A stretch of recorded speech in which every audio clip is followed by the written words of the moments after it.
Shalom. Call halal Yahweh Bashem Abishai Bahashem Rakakadash.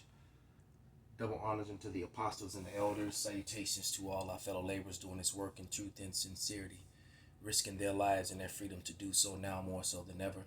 To the scattered elect that are scattered around the four corners of the earth, the Israelite foreigners, the ones that be like unto the speckled bird, and to the Akwath that listen and learn. To you I say Shalom. This is your brother Malcolm from the branch of the Great Millstone here in Chicago, and I'd like to give a thank you, a solemn Tawada to the people who have sent their their alms and their gifts, Tawada.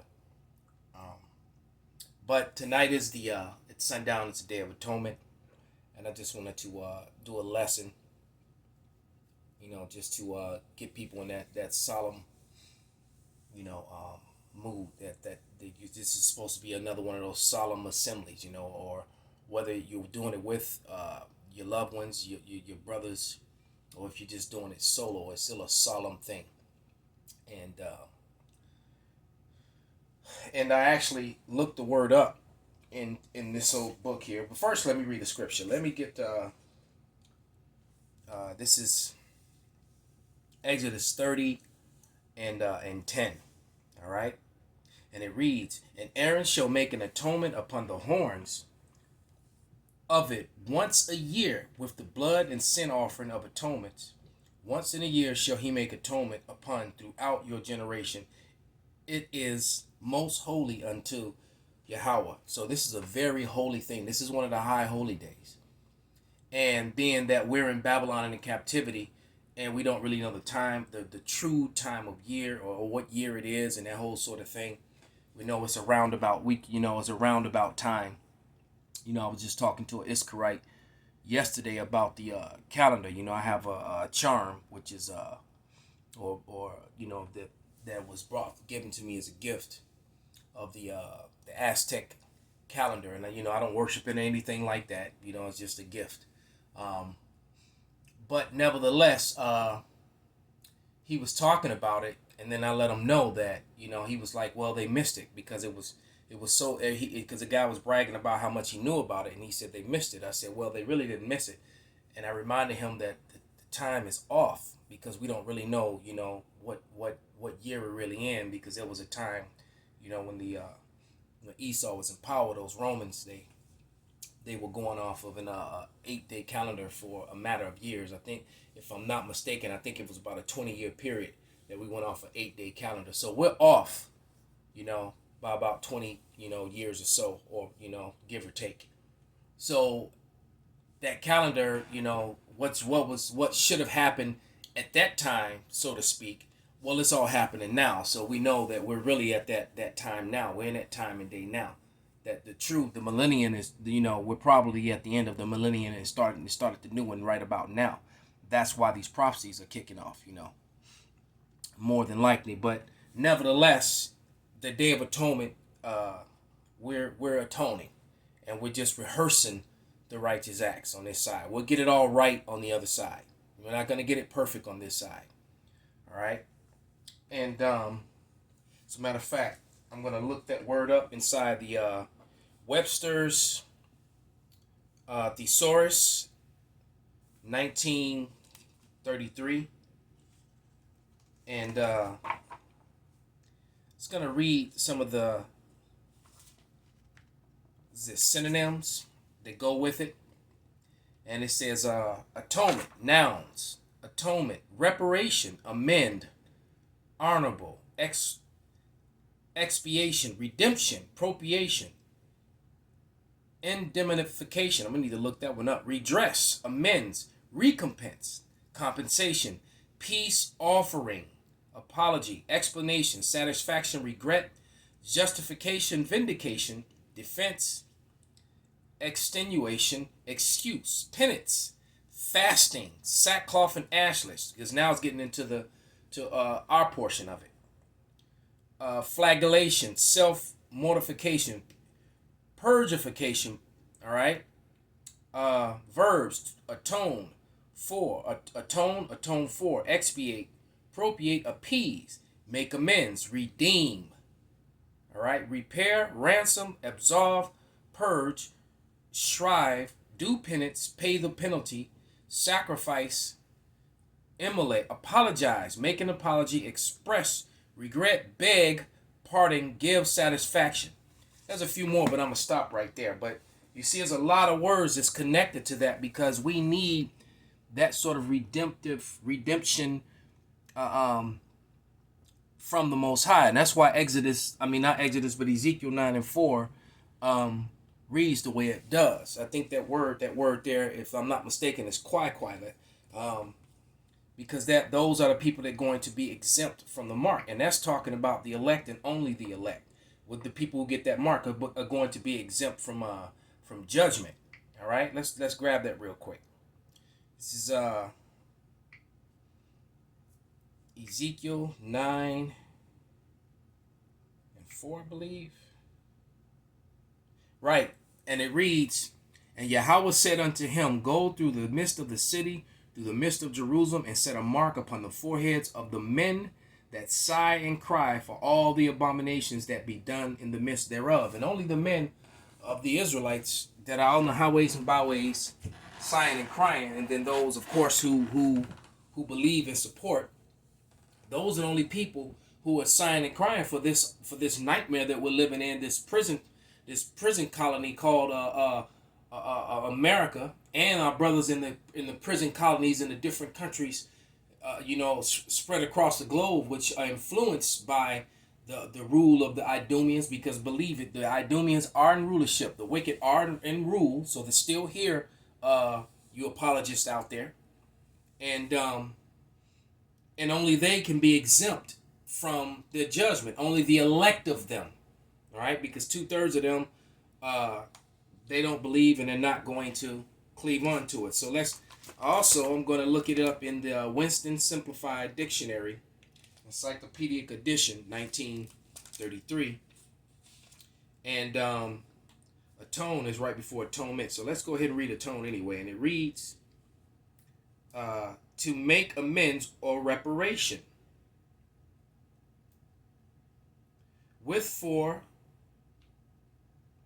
archaic expiate, appease. So that atonement appeases the anger of the Lord, basically, is what it's saying. All right? Atonement, satisfaction. Oh, no. Amends, expiation, satisfaction used for theology. Christ, we don't like that C word, so we're gonna say what it really meant. Christ is a word they put in the place of Hamashiach. So Hamashiach's redemptive sacrifice. So there it is. And the blood of Hamashiach was shed only for the elect of Israel, well, for all of Israel, but the elect first. Because all the rest of the Israelites are gonna get the blessings on the other side. And I just want to go into a few scriptures. This wasn't meant to be a long lesson, but we have a lot to atone for. I know I have a lot to atone for, and if you say that you don't, then you're being wicked, for sure. You're being very wicked. All right, if you're saying that you don't have anything to atone for. All right, so this is let's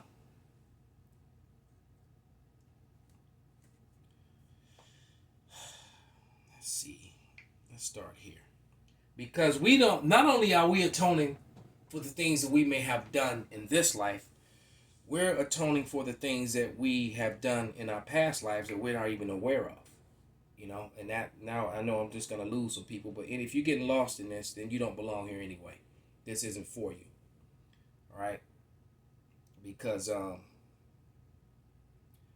this isn't the first time that we've been here, and we don't know what sins that we've done in the past, what we're atoning for. All right?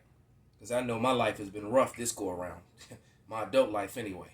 All right? And it reads, "For we all appear before the judgment seat of Hamashiach, that everyone may receive the things done in his body according to that he have done, whether it be good or bad."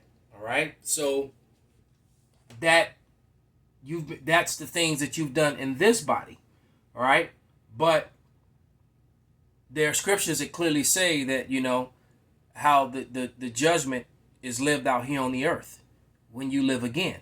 As a matter of fact, let's get that. Um, that's in Ezra's, second Ezra's 14 and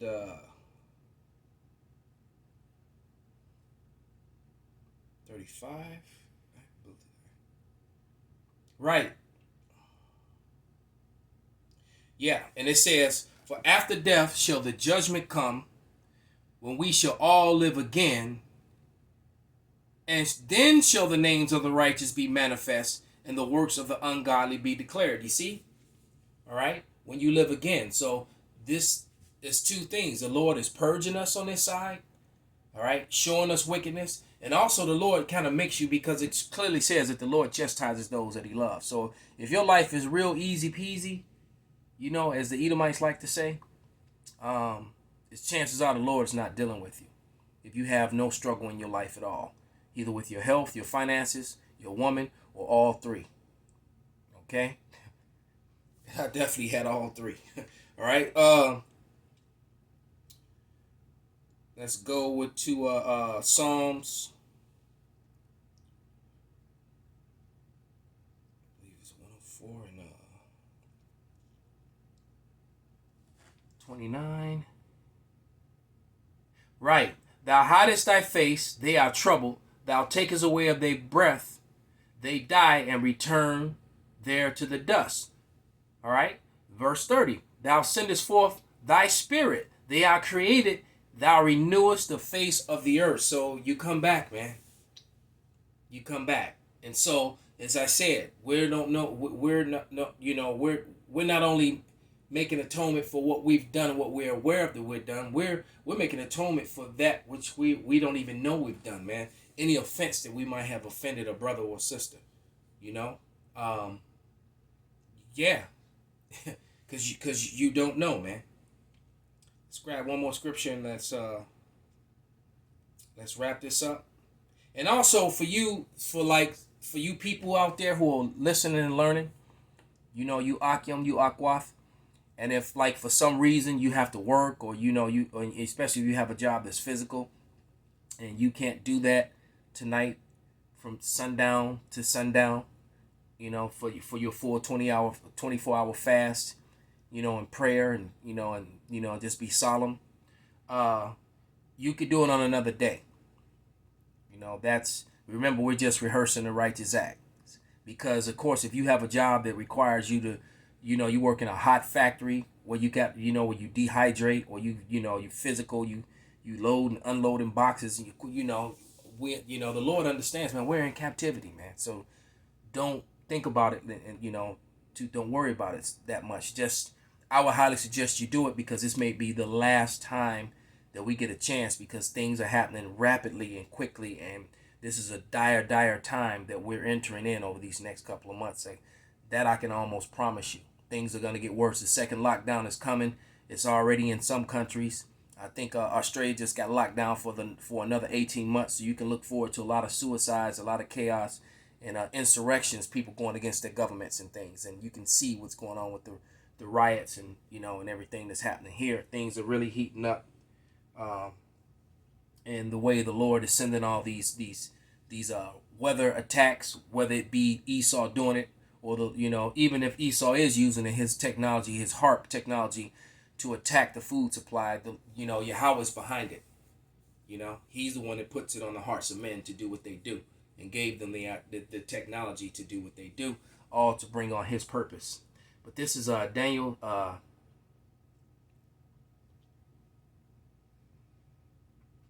12:1, and it says, "And at that time shall Michael stand up, the great prince, who is standing for the children of thy people, and there shall be a time of trouble such as never was since there was a nation, even to the same time. And at that time thy people shall be delivered, everyone that shall be found written in the book." So you want to atone, so that when Michael comes to stand up, that you're counted in that number. Call halal Yahweh Basham Shai Basham Rakakwadash Wa Abba Shalom.